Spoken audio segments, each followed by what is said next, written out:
Do you know someone who has recently lost a job? And how does that make you feel? Worried, tense, anxious, or maybe a mix of everything? Now, why am I asking you this question? Because we currently live in a corporate environment where people are losing jobs left, right, and center. It's a modern day reality. We can't avoid it. And this is also causing a lot of stress within those people who do have a job. And we call it layoff anxiety, wherein you constantly are worried that you might be the next in line who might lose a job. But it doesn't stop there. Layoff anxiety can further result in a deeper psychological problem. It's called ergophobia. Now, ergophobia is a condition where you don't want to go to work, or even if you attend work, you don't feel like working there, or you're constantly worried that people might pick up your mistakes, or you might even get fired. So all of this can result in a complete mental disruption and you constantly feeling anxious about it. So what do we do to deal with this layoff anxiety? Is there something that we practically can do about it? Well, we can't stop layoffs from happening in the first place because that's out of our control. Organizations have laid off people in the past. They continue to lay them off, and that will happen in the future as well. But here is what we can practically do. We can try and have our own coping mechanism to deal with layoff anxiety. That is completely within our hands. So I'm going to give you a 6-step framework which will help you deal with layoff anxiety. Here it is. The first step is what we call as assessing risk. Now, you might want to ask, what kind of risk will you face? Well, of course, if you lose a job, there is a lot at stake. The questions that you need to ask yourself, often the tough ones: do I have money to pay my bills? How am I going to take care of my family? Is there enough for me to support all the requirements? And there is a lot at risk because you might have taken a loan, which means you're also paying an EMI. So all of this tends to wreak mental havoc, and you might not feel at ease taking any decisions in your life. So the first thing you do or start with is assess all kinds of risks that you have, whether it's financial risk, psychological risk, family risk, or any other risk. What stands at risk because of me losing a job? Now, identifying risk is a first step because it gives you a holistic picture of where you are at this point in time, and it will prompt you to take the necessary action if needed. But only assessment of risk is not sufficient. And that brings us to step number 2, which is to control your finances. Now, we often hear things like, oh, money is not such an important thing. We need to have passion. We need to have this. We need to have that. Well, all said and done, money is a very, very important thing. And you can't ignore that, especially if you're running a family, if you're responsible for putting food on the table and taking care of the family. Money is going to play a very crucial role. So here is what you do in terms of money. Ask yourself, how many months of finances do I have currently in my bank account? Will it sustain me for the next 3 months, 4 months, 6 months, or maybe a year?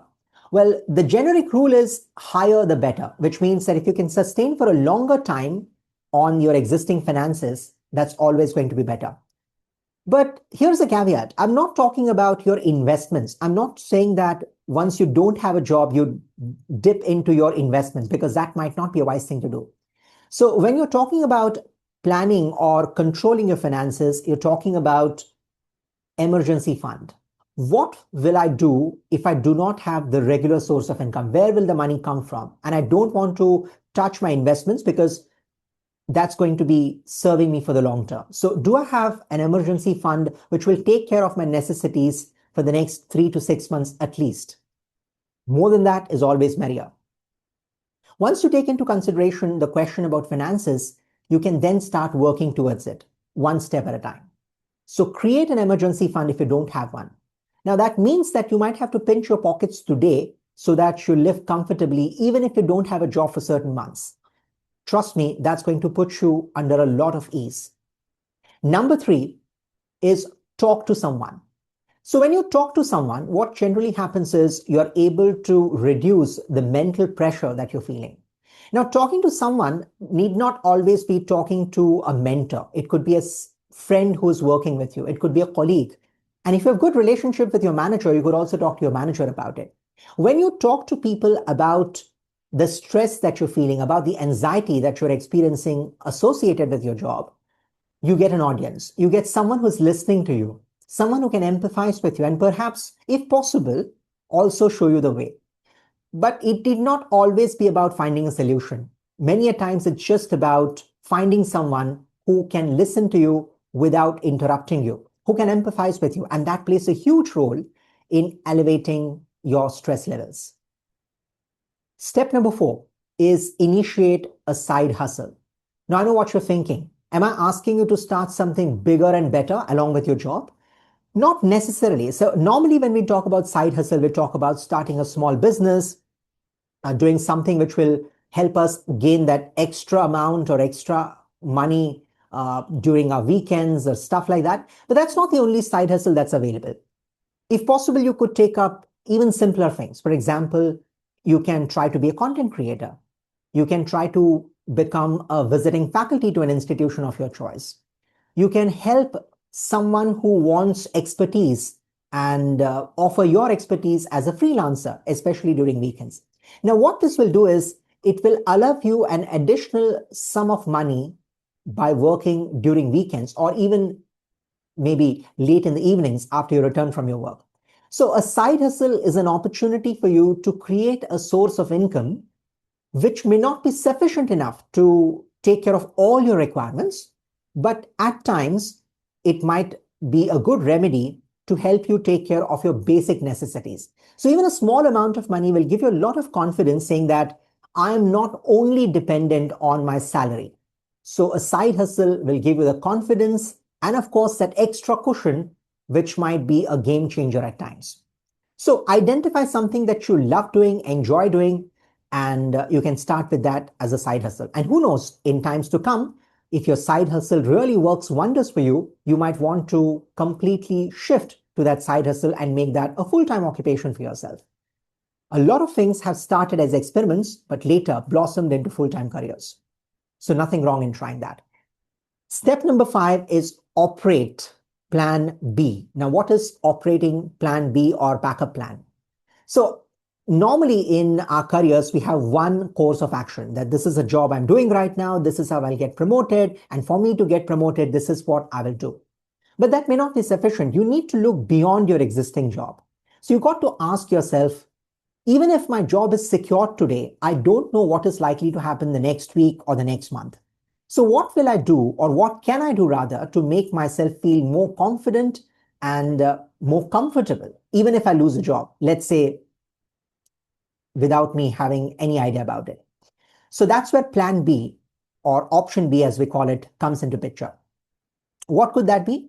So you need to network with people whom you know in the professional arena. Talk to them and find out, are there other jobs where you may want to switch in case you feel that your organization has already initiated layoffs and it's only a matter of time that your number will be called upon. Else, you can also network with people and float your resume, your CV to them, and tell them that if they feel that there is an opportunity that suits your profile, maybe you can consider an option that comes up. So having a plan B in place will give you a lot of mental peace, because you now know that even if I'm laid off randomly, I still have something to cling upon. I still have some hope to sustain during this tough period. Now, that does not mean you always have to shift your job, but it's good to know that you have an option available at your disposal in case you are laid off or you need to shift your job. Last but not the least is what we call as news diet. Now, this is very interesting. One of the reasons we actually feel a lot more anxious is because of the news that we keep listening to day in and day out. You open the internet and you hear some big organization has laid off people. Or you talk to a friend at times and he tells you that layoff is happening in his or her organization. So there are so many things that are happening around you, which also enhances the anxiety levels that you feel. Therefore, just like we practice diet when it comes to eating, it's important to practice diet when it comes to consuming news or any form of information. Be very choosy about what you want to listen, how you want to listen, and how much you want to listen. Practicing news diet will mean that you are completely conscious about the kind of news that you want to consume, and you leave aside everything that could put you in a state of worry. So these are some steps that you could follow.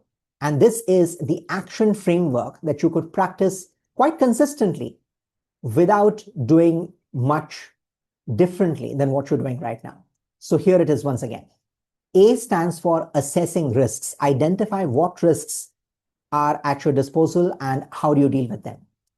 Number 2 is control your finances. Ask yourself, how much money do I have to sustain and what can I do to enhance that bucket size so that in case I need more money, I can sustain without any problem.